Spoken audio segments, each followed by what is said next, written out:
MP board के विद्यार्थियों के लिए यहाँ पे एक ज़रूरी सूचना है।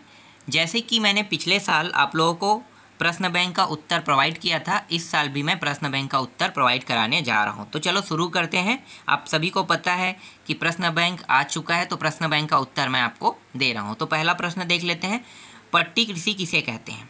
पट्टी कृषि किसे कहते हैं भाई? तो इसका आंसर आपको क्या लेना है? पट्टी कृषि के अंतर्गत बड़े खेतों को पट्टियों में बांटा जाता है।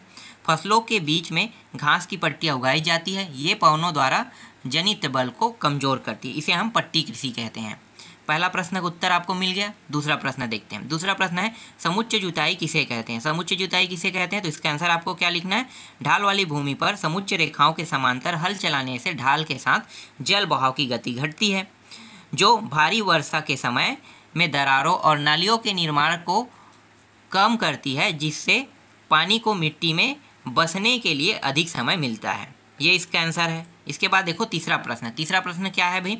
तीसरा प्रश्न है, चादर अपर्दन किसे कहते हैं? चादर अपर्दन किसे कहते हैं? तो इसका आंसर आपको लिखना है, जब किसी विस्तृत क्षेत्र की ऊपरी मृदा घुलकर जल के साथ बह जाती है, जो उसे चादर अपर्दन तो उसे चादर अपर्दन कहा जाता है। ठीक है, ऊपर की मिट्टी जो होती है ना, वो जल के साथ घुलकर बह जाती है, तो वो क्या होता है? परतदार परतदार इस तरह से अपर्दन होते रहते हैं, इसी को हम चादर अपर्दन कहते हैं।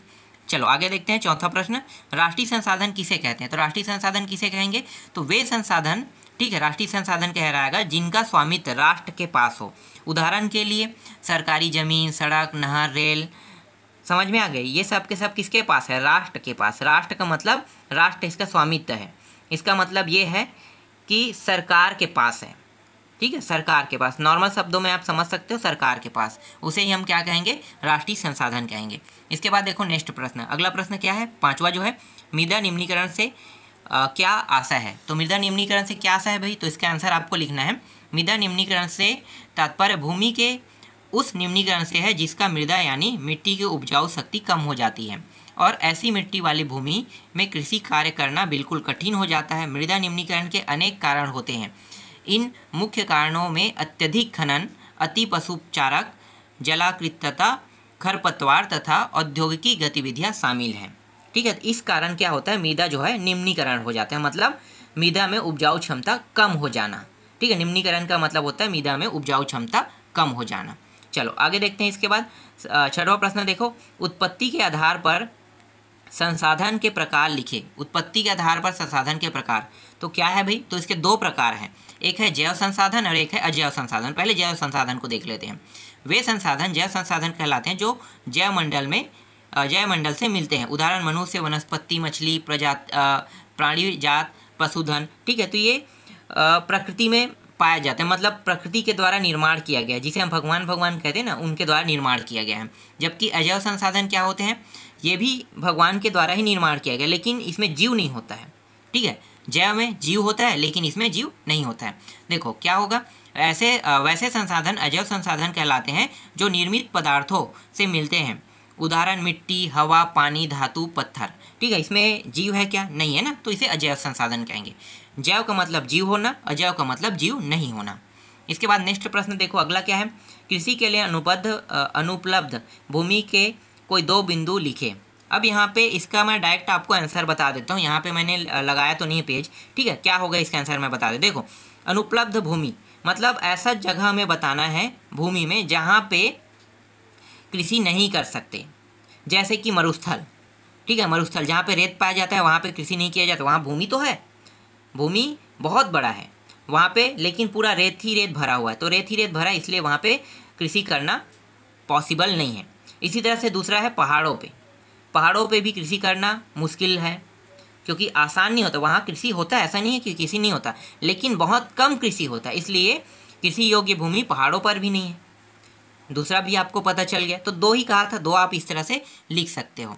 इसके बाद नेक्स्ट प्रश्न है, सकल कृषि क्षेत्र कौन सा है? तो सकल कृषि क्षेत्र कौन सा है भाई? सकल कृषि क्षेत्र का मतलब होता है सकल बोया गया क्षेत्र, दोनों एक ही है। अगर इसे साधारण शब्दों में लिखना चाहोगे तो इसका साधारण आंसर बनेगा, क्या बनेगा कि जितनी कृषि योग्य भूमि है उतने में फसल बोया जाता है ना, उसी को हम सकल कृषि क्षेत्र कहते हैं। ये साधारण शब्दों में उत्तर है। अगर आप उसके मैं जो अभी बता रहा हूँ उसके हिसाब से नहीं लिखोगे तो आप इस हिसाब से लिख सकते हो, सकल बोया गया क्षेत्र। ये भी वही है, दोनों अलग अलग नहीं है, एक ही है ना। तो दोनों में अगर पूछा जाता है सकल कृषि क्षेत्र और सकल बोया गया क्षेत्र, तो आपको आंसर यही लिखना है। तो चलो देख लेते हैं, सकल बोया गया क्षेत्र देख लेते हैं। कृषि भूमि के अंतर्गत कृषि भूमि के कुछ भाग पर वर्ष में एक से अधिक बार फसलें बोई व काटी जाती हैं।